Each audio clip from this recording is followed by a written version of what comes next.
살아계신 하나님 아버지 하나님, 변함없이 오늘도 다람쥐 쳇바퀴 돌아가는 삶들을 살아갑니다. 그럼에도 불구하고 살아가는 삶의 현장과 그 순간순간마다 살아가는 삶의 의미와 목적들을 발견하게 하시고 살아가는 모든 동기가 하나님 안에서 출발되어 줄 수 있는 우리 모두가 되어줄 수 있도록 도와주시옵소서. 하나님이 세상을 다스리시고 또 이끌어 가신 것을 우리 너무나도 잘 압니다. 아버지, 어느 시대보다도 저희들은 이 세상에 들려오는 수많은 소식들을 많이 듣습니다. 또 많이 봅니다. 시간차와 상관이 없이 세계 곳곳에서 일어나는 모든 일들을 실시간으로 바라보고 듣고 우리는 알게 되어집니다. 주님께서 오실 날이 가까울수록 이 세상이 어떤지를 알게 하시기 위한 하나님의 섭리인 줄 알고 있사오니 아버지, 분별할 수 있는 영을 하나님 허락하여 주옵소서. 깨어 있어서 이 시대에 하나님 우리에게 요청하시는 말씀을 분별할 수 있도록 도와주시고 그 말씀대로 살아갈 수 있는 우리 모두의 모두가 되게 하여 주옵소서. 믿음을 가진 사람들마다 믿음의 열매를 품게 하여 주시옵시고 하나님의 사명을 가진 사람들마다 그 사명대로 살아가는 우리 모두가 되어줄 수 있도록 주께서 인도하여 주옵소서. 아버지, 오늘도 하나님 앞에 간구하며 기도하며 하루를 시작하는 주의 건속들을 위로하여 주시고 함께하여 주셔서 위로부터 오는 은혜와 기쁨과 평강으로 살아가는 저들의 모습 되게 하시옵소서. 감사하며 예수님의 이름으로 기도합니다. 아멘. 사무엘하 12장입니다. 사무엘하 12장 15절부터 31절까지. 사무엘하 12장 15절부터 우리 마지막 줄까지 같이 읽겠습니다.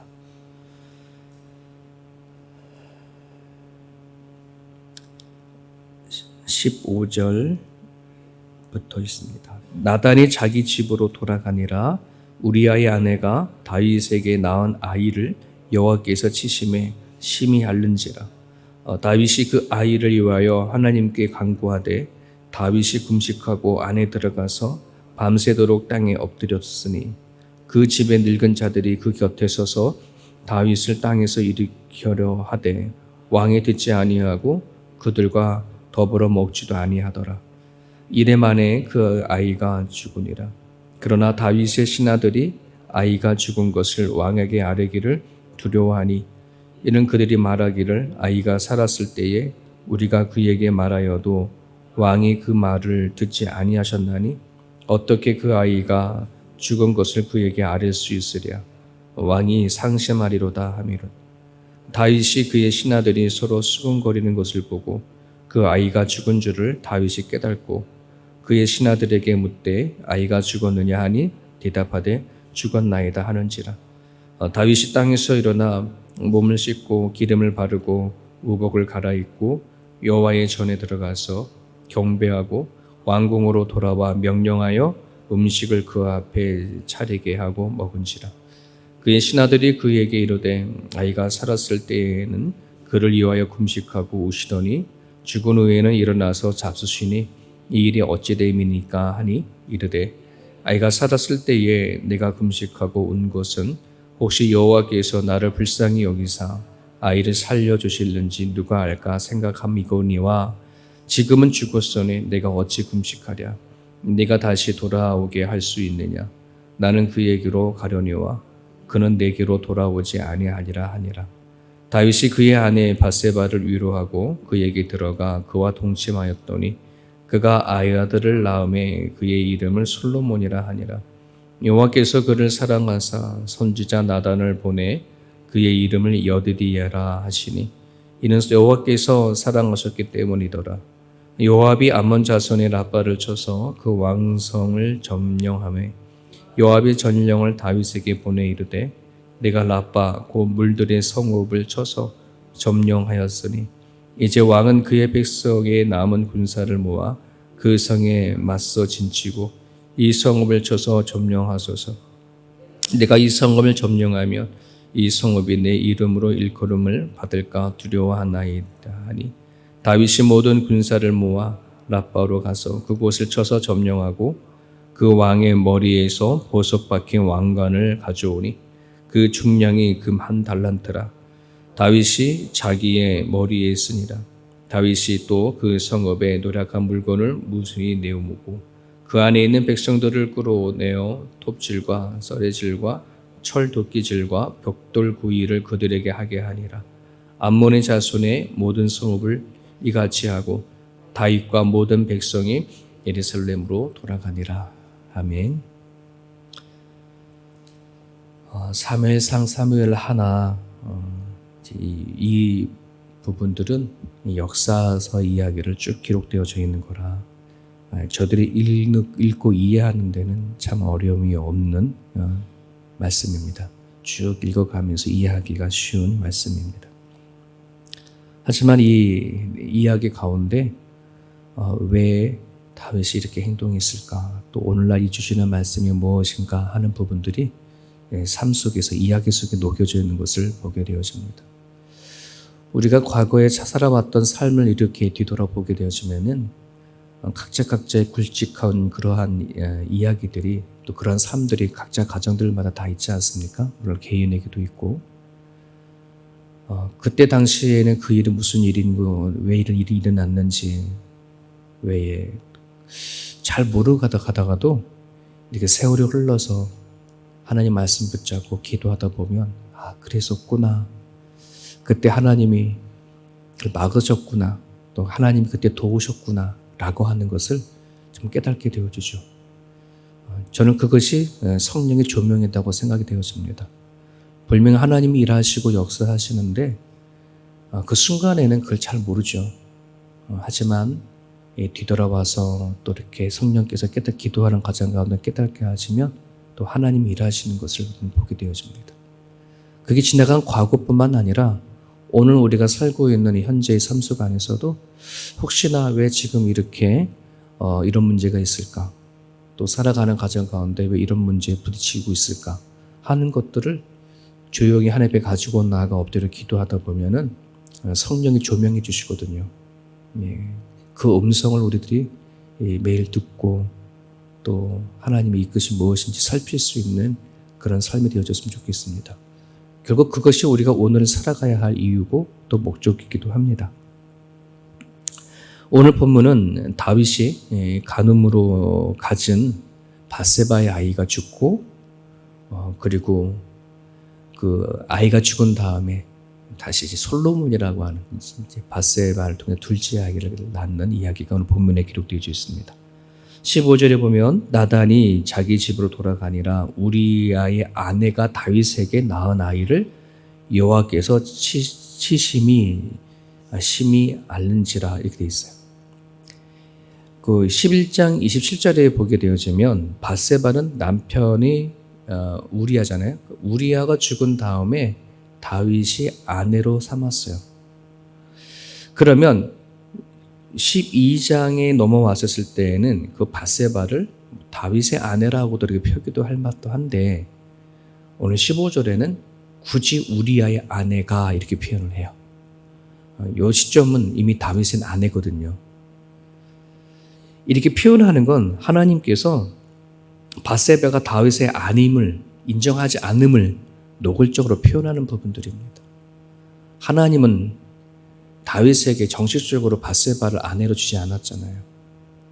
다윗이 자기의 간음을 통해서 빼앗은 거지 하나님 허락하신 것이 아니기에 하나님은 이 성경에 기록하기를 우리의 아내가 이렇게 표현을 하고 있습니다.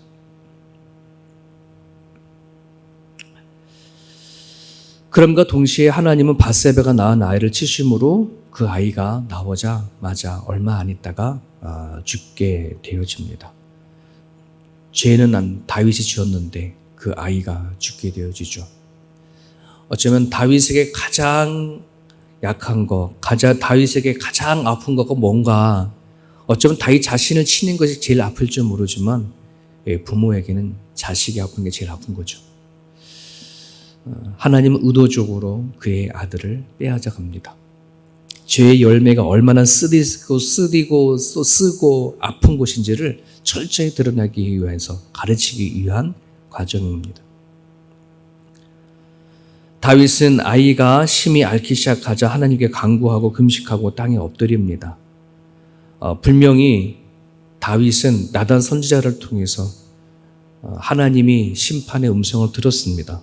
너가 지은 그 죄의 결과가 너의 낳은 아기가 죽게 될 거다. 반드시 죽으리라 라고 나단 선지자를 통해서 하나님의 메시지를 들었습니다. 그럼에도 오늘 보면은 다윗은 아기가 심히 아프자마자 엎드려 하나님 앞에 기도합니다.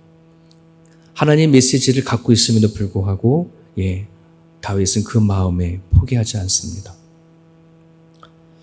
그 이유가 뭐냐? 22절이죠. 아이가 살았을 때에 내가 금식하고 운 것은 혹시 여호와께서 나를 불쌍히 여기사 아이를 살려주실는지 누가 알 수 있을까 싶어서.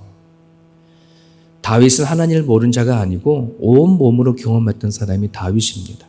어렸을 때부터 골리앗을 때려잡을 때부터 다윗은 하나님과 깊은 교제가 있었었고 하나님이 어떤 분이신지, 하나님은 자비하시고 노하시기를 더디하시는 하나님을 다윗은 경험을 했습니다.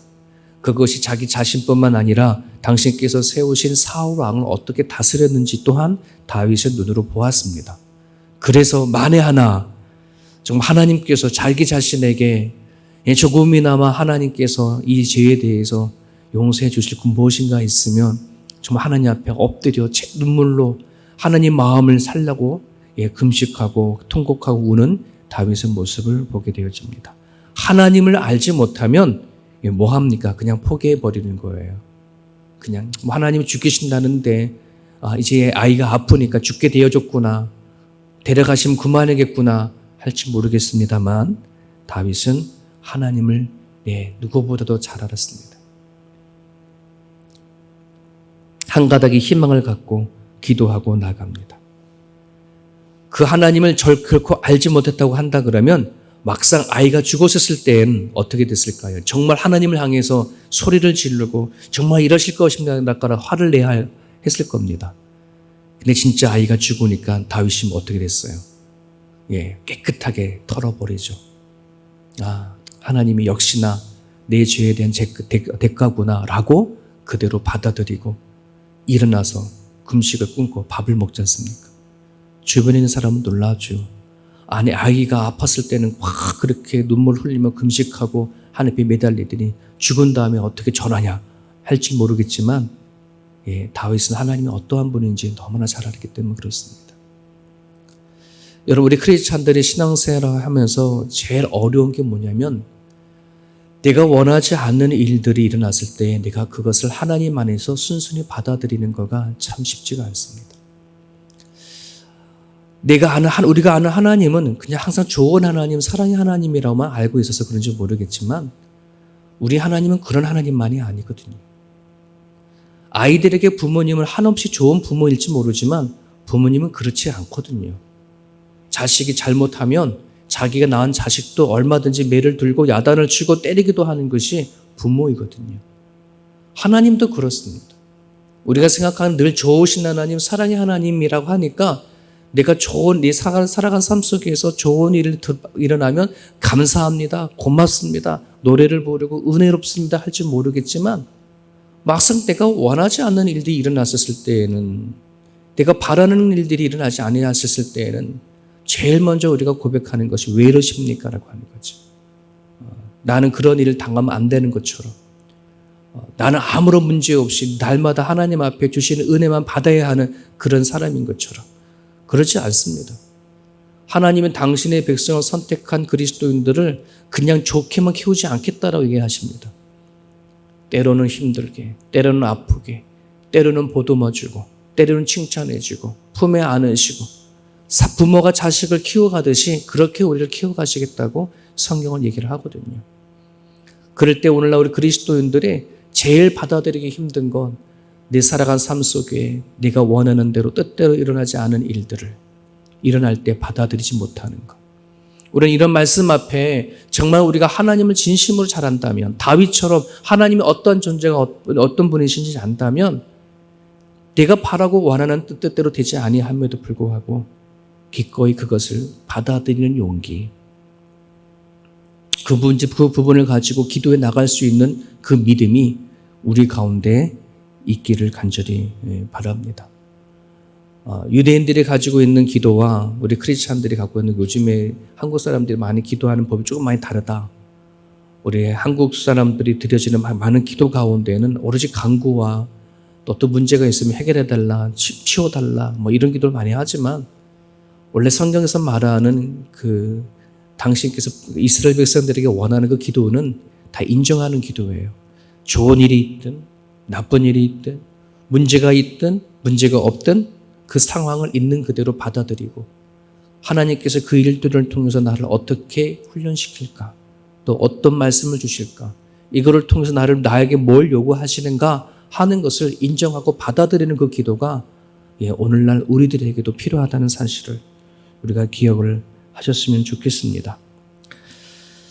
비록 다윗이 자기의 죄로 인해서 아이가 죽음을 당했음에도 불구하고 하나님은 다윗을 그나마 몸매에도 손대지 아니하고 그를 용서해주고 다시 한번 그에게 기회를 준 그 이유는 하나님을 향해서 절대적인 주권 앞에 철저히 순복하고 자복하는 다윗의 모습이 있었기 때문에 그렇습니다. 하나님부터 세움을 다시 받을 수 있었던 것, 하나님의 결정에 철저히 받아들이고 하나님 하시는 일들을 인정하고 나가는 것, 그것이 다시 하나님부터 오는 위로부터 오는 은총을 받는 비결이었습니다. 계속해서 보게 되어지면 바세바를 통해서 가진 첫 아이는 이렇지만 하나님은 다시 바세바를 통해서 우리가 너무나도 잘 알고 있는 솔로몬을 둘째 아들로 주게 되어집니다. 그래서 25절을 보면 선지자 나단을 보내서 하나님은 그의 이름을 여디디야로 하라라고 하는 이름까지도 주십니다. 그 이름의 뜻이 여호와께서 사랑하셨다 하는 그런 이름이라는 거죠. 여러분, 다윗이 나단 선지자를 통해서 솔로몬을 낳고 났었을 때 그 이름을 받았을 때 얼마나 좋았을까, 얼마나 기뻤을까. 어쩜 그가 한평생을 하나님과 관계성을 살아오는 가정 가운데 저지른 그 죄로 인해서 단절됐던 하나님의 관계가 다시 회복되어지는 것을 다윗은 철저하게 경험하게 되었어요. 그걸 치료하시고 회복하시는 하나님을 경험했었을 때에 다윗은 얼마나 행복하고 기뻤을까 하는 것을 오늘 본문을 통해서 알 수 있습니다. 여러분, 신약에 보게 되어지면 베드로 얘기 알지 않습니까?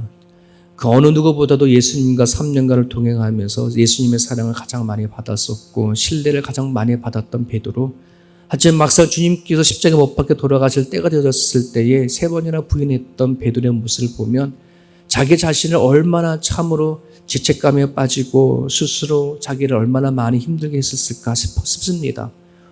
내가 제자들의 수장 가운데 예수님께서 물어보면 제일 먼저 앞에 나가서 대답했던 내가 아닌가? 그런 내가 왜 무엇에 쏘여가지고 이렇게 씌워져가지고 예수를 모른다고 3번이나 부인했을까? 예수님께서 십자가에 못 박혀 죽으셨을 때에 베드로는 정말 아마 자기 자신을 보았을 때에 너무나 괴롭게 자기 자신을 보고 치고 그러지 않았을까 하는 생각을 해보게 됩니다. 그런 베드로를 부활하신 예수님이 찾아가셔서 다시 그에게 손 내밀으시고 너가 나를 사랑하냐라고 물으시면서 회복하시는 것을 보지 않습니까? 그럴 때 베드로는 정말로 마음이 기뻤을 것입니다.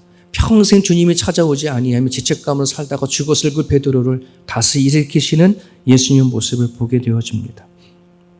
오늘 다윗에서 그런 모습이 보입니다. 솔로몬이 그런 역할을 한 거죠. 하나님이 솔로몬을 낳게 하시면서 다시 하회가 되어지고 다시 다윗에게 손 내밀어 주시고 이렇게 세우시는 것. 그래서 여러분 26절부터 31절에 보면은 암몬 자손의 랍바를 정복하는 이야기가 바로 뒤에서 나옵니다. 솔로몬을 낳은 이야기와 뒷부분의 이 전쟁에서 이해한 이야기를 참 맞지 않음에도 불구하고 뒷부분을까지 이야기합니다. 왜 이런 얘기하냐면 그 전에 다윗이 죄를 짓기 전에도 수많은 전쟁에서 승리했었어요. 근데 그때 그 승리는 하나님께서 당연히 나를 불세워줬으니까 나를 싸워서 이기게 하신 승리였구나 했을지 모르겠습니다. 하지만 죄를 짓고 난 이후에 다시 전쟁에서 승리하게 하신 그 승리를 만끽했었을 때 다윗은 이전의 승리와 지금의 승리는 다른 승리이기 때문에 그렇습니다. 그것을 드러냅니다. 하나님께서 다시 다윗을 통해서 약속을 이어가시는 것, 그것을 보게 되어지는 것입니다. 하나님과의 관계가 회복된 이후에 맛보는 승리였고, 또 다시 자신을 통해서 하나님께서 일하시는 것을 경험한 다윗은 너무나 기쁘고 회복되어진 하나님의 은총을 경험하게 되어지는 것이 오늘 본문의 이야기입니다. 여러분, 우리를 하나님을 만나고 사는 사람들입니다. 하나님이 어떤 분인지 잘 알고 있는 사람들입니다. 정말 우리를 살게 하는 것은 다른 것이 아니라 하나님이구나 하는 것을 이젠 우리가 스스로 깨닫고 살아가는 것 아니겠습니까? 정말 이 시대를 살아보면 살아갈수록 정말 나로 하여금 다시 이렇게 세우시는 분은 하나님이시구나, 그 어떤 것이 아니구나, 환경과 사람이 아니구나 하는 것을 우리는 발견하게 되어집니다. 하나님과의 관계가 어긋나거나 하나님과의 관계가 틀어져서 불편한 관계가 되어져 버리면 정말 우리가 가지고 있는 모든 것을 다 가졌다 하더라도 그것만큼 힘든 것이 없는 것을 우리는 깨닫게 되지 않습니까? 매일같이 묵상하고 매일같이 새벽 제대의 영상을 보면서 또 하루를 시작하고자 하는 수많은 사람들의 모습을 바라보면 그것을 너무나도 뼈저리 잘 알고 있기 때문에 그렇습니다.